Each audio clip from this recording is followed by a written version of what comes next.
નમસ્કાર વિદ્યાર્થી મિત્રો, હવે અગાઉના એપિસોડમાં આપણે જોઈ ગયા હતા કે અસમય સંખ્યા વર્ગમૂળમાં 2 છે તેને સંખ્યા ઉપર રેખા ઉપર કેવી રીતે દર્શાવવાની, તેના મુદ્દા કેવી રીતે લખવાના. હવે અત્યારે આપણે અહીં આગળ વર્ગમૂળમાં 3 ને, વર્ગમૂળમાં 5 ને, વર્ગમૂળમાં 11 ને, વર્ગમૂળમાં 7 ને ઘણી બધી એવી સંખ્યાઓ છે જે અસમય છે તેને સંખ્યા રેખા ઉપર કેવી રીતે દર્શાવવાની તેની ચર્ચા કરવાની છે. પણ વિદ્યાર્થી મિત્રો, અહીં આગળ ચર્ચા કરીએ એ પહેલા થોડાક આ વર્ગો છે એને ધ્યાનમાં રાખવાના. 1 નો વર્ગ 1 આવે, 2 નો વર્ગ 4, 3 નો વર્ગ 9, 4 નો વર્ગ 16 અને 5 નો વર્ગ 25. આનો ઉપયોગ હું હમણાં સમજાવીશ તમને કે શું ઉપયોગ છે. તો સૌપ્રથમ અહીંયા જુઓ કે વર્ગમૂળમાં 3 છે તેને સંખ્યા રેખા ઉપર દર્શાવો. સારું વિદ્યાર્થી મિત્રો, અહીં આગળ તમારે જોવાનું કે વર્ગમૂળમાં 3 છે. આ વર્ગમૂળમાં 3 છે તે અહીં આગળ જે આ પૂર્ણવર્ગ સંખ્યાઓ આપી છે એમાં કઈ બે સંખ્યાઓના સરવાળાથી 3 બને? આ 3 છે તે કઈ બે સંખ્યાઓના સરવાળાથી બને? તમે કહેશો કે સર અહીંયા આગળ કોઈ બી બે સંખ્યાઓ એવી નથી કે જેનો સરવાળો કરો ને આપણને 3 મળે. સારું, હવે આવું શક્ય ના હોય તો તમારે બીજી વસ્તુ એ જોવાની કે 3 એ કઈ બે સંખ્યા વચ્ચે આવે. તો અહીં આગળ જોવાનું કે 1 અને 4 જે બે પૂર્ણવર્ગ સંખ્યાઓ છે, પૂર્ણવર્ગ ધેટ મીન્સ કે વર્ગમૂળ નીકળે એવી સંખ્યાઓ, તેમાં વચ્ચેના ભાગમાં 3 આવે. હવે એ 1 અને 4 વચ્ચે આવે એમાં નાની સંખ્યા કઈ છે? 1 છે. ધેટ મીન્સ કે અહીં આગળ આપણે જ્યારે સંખ્યા રેખા દોરીએ ત્યારે x અક્ષ ઉપર તમારે 1 એકમ લેવાનો છે. આ એવું ઇન્ડિકેટ કરે છે. તો અહીં આગળ આપણે લખીએ 1 + 2, અહીં આગળ કરશું 1 નો વર્ગ અને 2 એટલે વર્ગમૂળમાં 2 નો વર્ગ. 1 નો વર્ગ કરશું તો 1 અને વર્ગમૂળમાં 2 નો વર્ગ કરશું તો 2 ઉપરથી 3 બની જાય. આ પાયથાગોરસમાં આપણે. તો ચલો આપણે એને સંખ્યા રેખા પર દર્શાવીએ. સૌપ્રથમ માપ પટ્ટીથી એક રેખા એલ રચો. ઉગમ બિંદુ અને સંગત સંખ્યા 0 છે. ત્યાર પછી એક નિશ્ચિત 2 કે 3 સેન્ટીમીટરના અંતરે તમારે અહીંયા આગળ એક એ બિંદુ દર્શાવવાનું છે.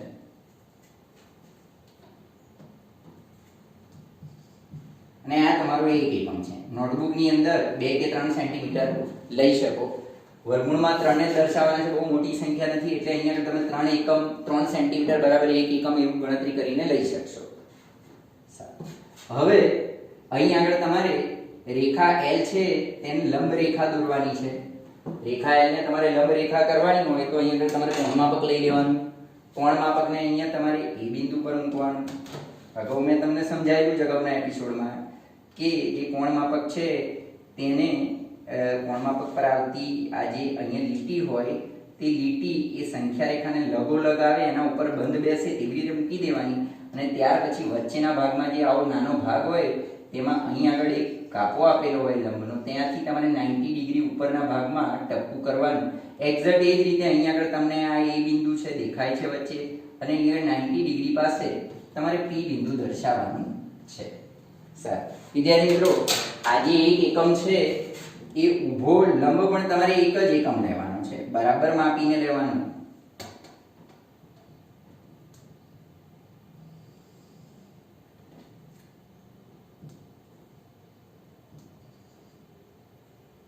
આ તમારું P બિંદુ છે. માપ પટ્ટીથી OP ને જોડો. આ OP ને જોડી દીધા. આ ઊભો પણ એક. હવે વિદ્યાર્થી મિત્રો, અહીં આગળ આપણે વાત કરીએ કે OP નો વર્ગનું માપ કેટલું?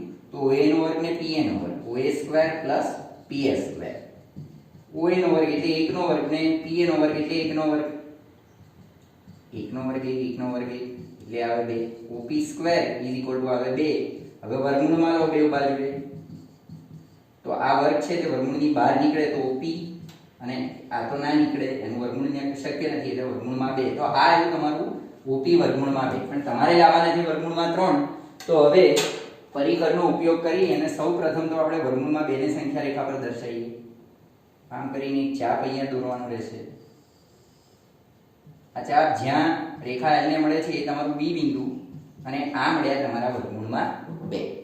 સારું, હવે ફરી પાછું કોણ માપક લેવાનું. કોણ માપકને અહીંયા આગળ તમારે જે B બિંદુ છે તેના પર મૂકવાનું. વચ્ચેની જે અહીંયા લીટી હોય કોણ માપક પર તે સંખ્યા રેખાને લગોલગ લેવાની, અને ત્યાર પછી ઉપરના ભાગમાં જો એક્ઝેક્ટ એવી રીતે અહીંયા આગળ તમારું આવે તેમ લેવાનું. ઉપરના ભાગમાં 90 ડિગ્રી એ તમારી ક્યુ બિંદુ આવશે. અહીંયા પી છે એટલે અહીંયા આગળ બીજું બિંદુ ક્યુ આવશે. માપપટ્ટીથી વ્યવસ્થિત સીધી લંબ દેખાય તેવી રેખા દેવાની, લંબ દેખાવાની. અને આ તમારું આવે છે ક્યુ બિંદુ, વર્ગમૂળમાં 2 છે. હવે કર્ણ OQ ને જોઈન કરીએ. ત્યારબાદ અહીં આગળ જોવાનું તમારે કે ત્રિકોણ QBO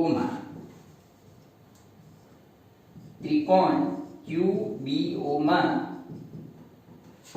OQ એ કર્ણ છે એટલે OQ નો વર્ગ બરાબર OB નો વર્ગ વત્તા આ લંબ BQ છે તેનો વર્ગ. OB એટલે અહીં આગળ આવે OB નું માપ તમારું વર્ગમૂળમાં 2 છે અને BQ છે તે એક જ છે. આ ઊભા બધા એક જ એકમ રહેશે, એક સરખા પેરેલલ. વર્ગમૂળમાં 2 નો વર્ગ એટલે આવે 2 અને 1 નો વર્ગ આવે એટલે 1 બરાબર આવે OQ નો વર્ગ. હવે આ વર્ગ હટાવવો છે ને OQ જોઈએ છે તો વર્ગમૂળમાં લખવાના OQ નો વર્ગ. એ રીતે અહીંયા આગળ પણ જે આ 3 મળ્યા તેને પણ વર્ગમૂળમાં લખો. આ વર્ગ છે તે વર્ગમૂળની બહાર નીકળી જાય એટલે OQ અને આ વર્ગમૂળમાં 3 એમાં તો આ રહ્યા તમારા વર્ગમૂળમાં 3. આ વર્ગમૂળમાં 3 એ કર્ણ પર આવ્યા. આપણે વર્ગમૂળમાં 3 ને સંખ્યા રેખા પર દર્શાવવાનું છે. સંખ્યા રેખા પર દર્શાવે તો એને કેન્દ્ર તરીકે લઈ Q પર મૂકીને બીજો ચાપ નીચે રચવાનો અને આ ચાપ રેખા L પર જ્યાં મળે આ તમારું વર્ગમૂળમાં 3. વિદ્યાર્થી મિત્રો ત્યાર પછી કહે કે વર્ગમૂળમાં 4 તો હજુ એક આગળ કરીને વર્ગમૂળમાં 4 વર્ગમૂળમાં 5 એમ લઈ શકાય. તો આ થઈ વર્ગમૂળમાં 3 ને સંખ્યા રેખા પર દર્શાવવાની મેથડ. મુદ્દા મેં અગાઉ તમને સમજાયા હતા એ જ પ્રમાણે તમારે મુદ્દા લખવાના રહેશે. હવે અત્યારના એપિસોડમાં હું ફરીવાર એ મુદ્દા લખતો નથી. બીજી થોડીક સંખ્યાઓની આપણે ચર્ચા કરીએ. વર્ગમૂળમાં 5 ની આપણે વાત કરી કે વર્ગમૂળમાં 5 ને મારે સંખ્યા રેખા પર દર્શાવવા હોય તો કેવી રીતે. તો ચલો વિદ્યાર્થી મિત્રો વર્ગમૂળમાં 5 ની હવે આગળ વાત થશે. જો બરાબર જોવાની પ્રેક્ટિસ કરવાની, પ્રેક્ટિસ કરશો તો કોઈ બી વસ્તુ સરળતાથી યાદ રહી જશે. હવે આવે છે વર્ગમૂળમાં 5. વર્ગમૂળમાં 5 ને આપણે સંખ્યા રેખા પર દર્શાવવું હોય તો સૌથી પહેલું તો અહીં જોવાનું કે 5 એ કઈ બે સંખ્યાઓના સરવાળાથી બને છે. તો બહુ સ્પષ્ટ અહીંયા સમજાઈ જાય એવું છે કે આ પહેલી 1 અને 4 આ બેનો સરવાળો કરીએ એટલે 5. હવે 1 નો 1 છે તે 1 ના વર્ગથી બને અને 4 છે તે 2 નો વર્ગ છે. એટલે અહીં આગળ આપણે લખવાનું કે વર્ગમૂળમાં 5, ત્યાર પછી અહીંયા લખવાનું કે 4 વત્તા 1, 4 એટલે 2 નો વર્ગ અને 1 એટલે 1 નો વર્ગ. 1 નો વર્ગ કરીએ તો 1 જ અને 2 નો વર્ગ આવશે 4. ધેટ મીન્સ કે અહીં આગળ જ્યારે આપણે સંખ્યા રેખા કરીએ ત્યારે અહીં આગળ ઊભો જે લંબ છે તે તો એક જ માપનો લેવાનો હોય છે, ફિક્સ જ છે, બધી રચનામાં ફિક્સ છે. તો આ આડો જે x આડા મતલબ કે સંખ્યા રેખા ઉપર જે લેવાનું છે તે 2 એકમ લેવાના છે. એટલે ડાયરેક્ટ આ સંક્ષિપ્ત રીત છે થોડી. તો ચલો જોઈએ આપણે કે કેવી રીતે દોરીશું તો વધારે ખ્યાલ આવશે. સૌ પ્રથમ એક રેખા L રચો. લાંબી કરવાની કારણ કે વર્ગમૂળમાં 5 છે મોટી સંખ્યા છે. રેખા L પર ઉપમ બિંદુઓને સંદર્ભ સંખ્યા 0. ત્યાર પછી અહીંયા આગળ તમારે 2 એકમ લેવાના છે. 2 એકમ ધેટ મીન્સ કે એક એકમ ને બીજો એકમ એમ કરી અને 2 એકમ લેવાના છે. વિદ્યાર્થી મિત્રો જ્યારે આગળ આવે ને વર્ગમૂળમાં 5, વર્ગમૂળમાં 7, વર્ગમૂળમાં 11 ત્યારે તમારે ચોપડાની અંદર કરતા તે ચોપડો આડો કરીને રચના કરજો. કારણ કે ઘણીવાર મેં એવું જોયું છે કે ઘણા વિદ્યાર્થીઓ રચના દોરવાનું ચાલુ કરી દે પછી ખબર પડે કે ભાઈ આ તો રચના છે તે એન્ડ પૂરો થવા આવે ત્યારે આપણે તો ચોપડાની બહાર નીકળી જઈએ છીએ ચાપ મારતા મારતા. પણ જો તમે વિદ્યાર્થીઓ ચોપડો આડો કરીને આ રચના કરશો ને તો એવું થવાનો વારો આવે નહીં. એટલે ખાસ ધ્યાનમાં રાખજો કે જ્યારે મોટા નંબર્સ આવે ત્યારે તમારે આડો ચોપડો કરી અને રચનાની આકૃતિ આડી દોરવી જોઈએ. સારું, હવે અહીં આગળ તમારે જે આ સંખ્યા રેખા છે તેના પર 2 એકમ લેવાના છે. એટલે 2 એકમ લેવા હોય તો એક નિશ્ચિત માપ કરી અને પહેલો 1 એકમ અને એ જ રીતે બીજો એકમ એમ કરી અને અહીંયા તમારે આને A બિંદુ નામ આપી દઈએ અને આ આખા છે તમારા 2 એકમ. સારું, હવે અહીંયા આગળ ફરી પાછું તમારે લંબ કરવાનું. લંબ કરવો હોય તો જે આ સંખ્યા રેખા છે તેના પર કોણ માપકનો ઉપયોગ કરી અને બરાબર જુઓ તમે મારા એક્ઝેક્ટ સેન્ટરની અંદર A બિંદુ દેખાઈ આવે એ પ્રમાણે હું ગોઠવું છું. તમારે પણ એવી જ રીતે આ રેખા ઉપર જે કોણ માપક છે તેની લીટી એની સંખ્યા રેખાની લીટીને બરાબર બંધ બેસે એમ ગોઠવી અને ત્યાર પછી આ જે આવું અર્ધચંદ્રાકાર હોય તેમાં જોવાનું કે આ વચ્ચેનો આ 90 ડિગ્રીનો એંગલ છે તે એંગલની ઉપર લંબાઈને ત્યાં આગળ ટપકું કરી દેવાનું. આ તમારું થશે P બિંદુ. જો હવે અહીંયા આગળ 1 એકમ છે, આ 1 એકમ લંબાઈનું કરવાનું છે, તો માપપટ્ટીથી પહેલું તો 1 એકમ લંબાઈએ P બિંદુ દર્શાવવાનું. એટલે જો વધઘટ હોય તો થોડું ઘણું એડજસ્ટ કરી લેવાનું. બરાબર આવે છે 1 એકમ. ઓકે, આ તમારું P બિંદુ. આને આપણે લંબ કરીએ. હવે O અને P ને જોડશું. આ તમારો કર્ણ રચાયો. હવે અહીંયા આગળ તમે જુઓ કે P O A P ત્રિકોણ, એક કાટકોણ ત્રિકોણ OAB રચાય છે. એની અંદર OP નો વર્ગ, કર્ણ OP નો વર્ગ બરાબર એક બાજુનો વર્ગ 2 નો વર્ગ, અને બીજી બાજુ આ એક જ છે એટલે 1 નો વર્ગ. ચલો 2 નો વર્ગ 4, 1 નો વર્ગ 1 બરાબર OP નો વર્ગ. OP નો વર્ગ બરાબર 4 + 1 આવે એટલે 5. હવે વર્ગમૂળમાં લખીએ OP નો વર્ગ અને બંને બાજુ વર્ગમૂળ કરવાનું. આ વર્ગ છે એ વર્ગમૂળમાંથી બહાર નીકળે એટલે આવે OP અને આ આવે વર્ગમૂળમાં 5. તો આ કર્ણ થયો તમારો વર્ગમૂળમાં 5. હવે સંખ્યા રેખા પર એને દર્શાવવાનું. સંખ્યા રેખા પર તમારે દર્શાવવું હોય તો O ને કેન્દ્ર તરીકે લઈ P જેટલું માપ લઈને અહીં આગળ એક ચાપ રચવાનો. અને આ ચાપ જ્યાં મળે છે આ તમારું P બિંદુ અને આ છે તમારા વર્ગમૂળમાં 5. વિદ્યાર્થીઓ, હવે તમને આગળ એવું પૂછે કે વર્ગમૂળમાં 6 દર્શાવો, વર્ગમૂળમાં 7 દર્શાવો. ફોર એક્ઝામ્પલ અહીં આગળ ઉદાહરણ તરીકે જોઈએ કે ભાઈ વર્ગમૂળમાં 7. વર્ગમૂળમાં 7 માટે જોવાનું તમારે કે અહીં આગળ કોના કોના બે નો સરવાળો, કઈ બે પૂર્ણવર્ગ સંખ્યાઓનો સરવાળો કરીએ તો વર્ગમૂળમાં 7 આવે છે. તમે જોશો કે અહીંયા 4 ને 1 નો સરવાળો 5 આવે, 9 4 નો 13 આવે. એવી કોઈ 9 ને 1 નો સરવાળો એ 10 આવે. એટલે એવી કોઈ સંખ્યા બંધ બેસતી છે નહીં. તો હવે જોવાનું કે 7 એ કઈ બે સંખ્યાઓની વચ્ચે છે.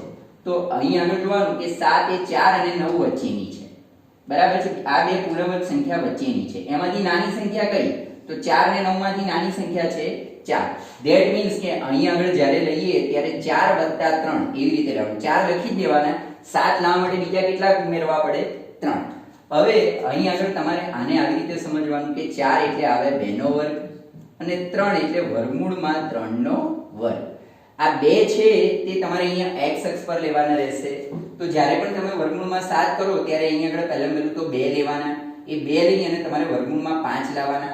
ત્યારબાદ તમારે વર્ગમૂળમાં 5 લઈ અને આગળ કરવું હોય તો હવે ફરી પાછું કોણ માપક લેવાનું. કોણ માપકને અહીંયા આગળ મૂકવાનું B બિંદુ પર, સંખ્યા રેખા પર બરાબર આ રેખા મૂકી અને અહીંયા 90 ડિગ્રી કરવાનું. આ તમારું Q બિંદુ. અને હવે અહીંયા આગળ તમારે લંબ દોરવાનું. આને જોઈન્ટ કરવાનું. O ને Q ને જોઈન્ટ કરો. સારું. હવે O ને Q ને તમે જોઈન્ટ કરી દીધું. અહીં આગળ જોવાનું કાટકોણ ત્રિકોણ QBO. વર્ગમૂળમાં 7 ને દર્શાવવાનું છે એટલે ખાસ જુઓ. QBO માં OQ નો વર્ગ, કર્ણ OQ નો વર્ગ બરાબર OB નો વર્ગ વત્તા BQ નો વર્ગ. સારું. OB એટલે વર્ગમૂળમાં 5 નો વર્ગ અને BQ એટલે આપણું એક જ છે 1 નો વર્ગ. વર્ગમૂળમાં 5 એટલે 5 વત્તા 1 એટલે આવે 6. OQ નો વર્ગ અને OQ બરાબર આવે વર્ગને આમ લઈ લો વર્ગમૂળ શોર્ટકટ. આ આવ્યા વર્ગમૂળમાં 6. વર્ગમૂળમાં 6 ને તમે સંખ્યા રેખા પર દર્શાવી દો. પરિકરને મૂકીને આમ ચાપ મારવાનો એટલે આવે વર્ગમૂળમાં 6. તમારે તો હજુ આગળ વધવાનું છે. કીધેલું છે કે વર્ગમૂળમાં 7. વર્ગમૂળમાં 7 કરવું હોય તો જો આગળ વધીએ. આ તમારું C બિંદુ છે. C બિંદુ પર કોણ માપક મૂકી અને લંબ કરવાનું. વિદ્યાર્થી મિત્રો જોઈ લો તમે અહીંયા આગળ કે આ C બિંદુએ એક્ઝેક્ટ મૂક્યું અને અહીંયા આગળ લંબ કરો. PQ આ તમારું R બિંદુ છે. હવે CR ને જોડો અને RO ને જોડીને બીજો એક કર્ણ રચો. ત્યાર પછી પરિકર ઉપર મૂકીને ઉપર પરિકર મૂકવાનું. R ને પર મૂકીને પેન્સિલ મૂકીને ચાપ મારવાનો. ઓકે વિદ્યાર્થી મિત્રો, અહીં આગળ થોડી સંખ્યા રેખા લંબાઈ દેવાની. આ થોડુંક એડજસ્ટ કરવું જ પડશે. ઘણા બધા દાખલાઓમાં આવું થશે. થોડુંક જજમેન્ટ તમારું કાચું પડશે, એડજસ્ટ કરી લેવાનું. તો આ મળ્યા તમારા વર્ગમૂળમાં 7. એ જ રીતે વિદ્યાર્થી મિત્રો ઘણીવાર એવું પૂછે કે વર્ગમૂળમાં 11. તો વર્ગમૂળમાં 11 એ અહીંયા આગળ જોવાનું કે કોના કોના સરવાળાથી બને. વર્ગમૂળમાં 11 જોવા જાવ તો કોઈ બી બે પૂર્ણ વર્ગના સરવાળાથી નથી. 9 ને 4 13 આવે, 9 ને 1 10 આવે, 11 છે. હવે જોવાનું કે 11 એ કોની કોની વચ્ચે છે, તો મારું ધ્યાન તરત જ અહીં જાય છે કે ભાઈ 11 એ આ 9 અને 16 બે પૂર્ણ વર્ગ સંખ્યા વચ્ચે છે. એમાંથી નાની સંખ્યા કઈ? એમાંથી નાની સંખ્યા આવે 9. 9 નો વર્ગ કોણ આવે? 9 એટલે એનું વર્ગમૂળ આવે 3, એટલે આ 3 નો વર્ગ છે. તો અહીં આગળ આપણે 11 ને બે ભાગ લખશું 9 + 2. અહીં આગળ લખશું આપણે 3 નો વર્ગ અને અહીં આગળ લખશું આપણે વર્ગમૂળમાં 2 નો વર્ગ. વર્ગમૂળમાં 2 નો વર્ગ કરીએ એટલે 2. સારું, તો આના ઉપરથી તમને એવો અંદાજ આવે છે કે તમારે x અક્ષ અહીં આગળ 3 એકમ લેવાના છે. એટલે જ્યારે પણ અહીં આગળ તમે અહીંયા સંખ્યા રેખા દોરો, ઉગમ બિંદુઓ દર્શાવો, તો અહીં આગળ પહેલા 1 એકમ અમુક સેન્ટીમીટરના અંતરે, ત્યાર પછી કેટલાક સેન્ટીમીટરના અંતરે આ 2 અને એટલા સેન્ટીમીટરના અંતરે અહીં આવે 3 એકમ. આ તમારું A બિંદુ છે, આ તમારા 3 એકમ છે. ત્યારબાદ તમારે અહીં આગળ ઊભો લંબ દોરવાનો. એ લંબ જે આ 1 સેમીનો છે એટલી સેમી લંબાઈનો અહીં તમારે લંબ દોરવાનો રહેશે. કોણ માપકને મૂકવાનું અહીં આગળ આ રીતે અને અહીં આગળ 90 ડિગ્રી બતાવવાનું. બરાબર છે. ત્યાર પછી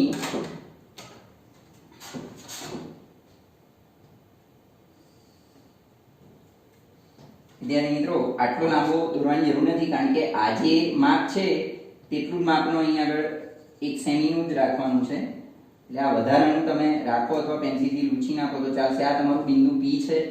ત્યાર પછી તમારે માપપટ્ટીથી OP ને જોઈન કરવાના. પરિકર અહીં મૂકી, પેન્સિલ અહીં મૂકી અને અહીં આગળ નીચે ચાપ મારવાનો. પણ આ વર્ગમૂળ કેટલો છે એ તો પહેલા શોધવું પડશે ને. તો અહીં આગળ લખીએ આપણે કે OP કર્ણનો વર્ગ OP² = OA² + PA². સારું, હવે OA બરાબર આવે છે 3 નો વર્ગ અને PA બરાબર આવે છે 1 નો વર્ગ. બરાબર આવશે OP². 3 નો વર્ગ 9 અને 1 નો વર્ગ એટલે અહીં આગળ આવશે 10 OP². OP = વર્ગને આમ લઈ લો વર્ગમૂળ, વર્ગમૂળમાં 10. સારું, પણ તમારે વર્ગમૂળમાં 10 નહીં, વર્ગમૂળમાં 11 કરવા છે. તો વર્ગમૂળમાં 11 ને હજુ આપણે વર્ગમૂળમાં 10 ને પહેલા દર્શાવી દઈએ. આમ કરીને નીચે એક ચાપ મારીશું તો આ ચાપ આમ લંબાશે. 1 ને આમ અંદર લખી દઈએ તો આ તમારે આયા વર્ગમૂળમાં 10. એને નામ આપી દેવાનું B બિંદુ. ત્યાર પછી અહીં આગળ એક લંબ દોરવાનો. સંખ્યા રેખા ઉપર કોણ માપક મૂકી અને 90 ડિગ્રીને ધ્યાનમાં લેવાનું છે. 90 ડિગ્રીને ધ્યાનમાં લેવા માટે અહીં આગળ તમારે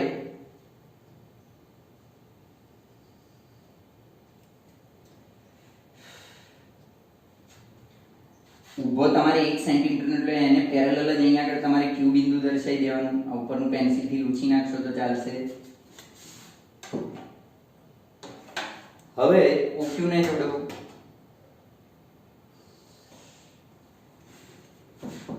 હવે OQ ને આપણે શોધવું પડશે પહેલા.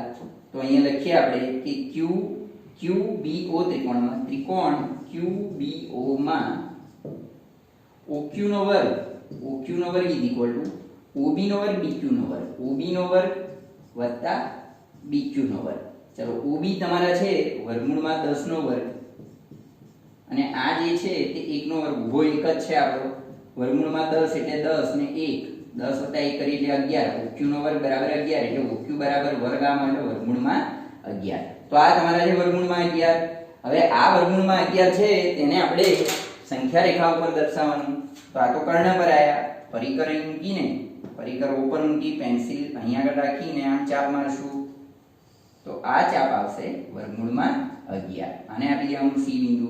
તો આ પ્રમાણે વિદ્યાર્થી મિત્રો વર્ગમૂળમાં 11 ને પણ દર્શાવી શકાય, વર્ગમૂળમાં 17 ને પણ દર્શાવી શકાય. વર્ગમૂળમાં 17 દર્શાવવા હોય તમારે તો વર્ગમૂળમાં 17 એટલે અહીંયા જોવાનું કે કયા બે નો સરવાળો કરવાથી 17 મળે. તો અહીં આગળ જુઓ તમે કે કઈ બે પૂર્ણ વર્ગ સંખ્યા, તો આ 16 ને 1 બંનેનો સરવાળો કરવાથી મળે. એટલે અહીંયા લખવાનું 16 + 1. 16 એટલે કોનો વર્ગ? તો 16 એટલે 4 નો વર્ગ અને આ આવે 1 નો વર્ગ. સારું વિદ્યાર્થી મિત્રો, 4 એટલે અહીં આગળ તમારે x અક્ષ પર 4 લઈ લેવાનો અને ઊભો 1 એકમ લેવાનો. આ 4 એ ઇન્ડિકેટ કરે છે કે x અક્ષ પર તમારે 4 લેવાના, જેથી ટૂંકાણમાં તમારી રચના થઈ જાય. તો વિદ્યાર્થી મિત્રો આવી રીતે અલગ માપ લઈ અને તમે રચના કરી શકો. તો મને એવી આશા છે કે તમે આ બધું બરાબર રીતે સમજ્યા છો અને આ એપિસોડને 1 વાર 2 વાર 3 વાર જોજો રચનાની પ્રેક્ટિસ કરજો, ત્યાર પછી વર્કશીટમાં આપે એ રચના કરવાનો પ્રયત્ન કરજો. એ વગર બિલકુલ ડાયરેક્ટ પેલી રચના કરવાનો પ્રયત્ન કરતા નહીં. તો વિદ્યાર્થી મિત્રો, હવે આપણે ચેપ્ટર નંબર 1 સંખ્યા પદ્ધતિ પૂરું થાય છે. નેક્સ્ટ એપિસોડમાં ચેપ્ટર નંબર 2 બહુપદી તરફ આપણે આગળ વધશું. અસ્તુ.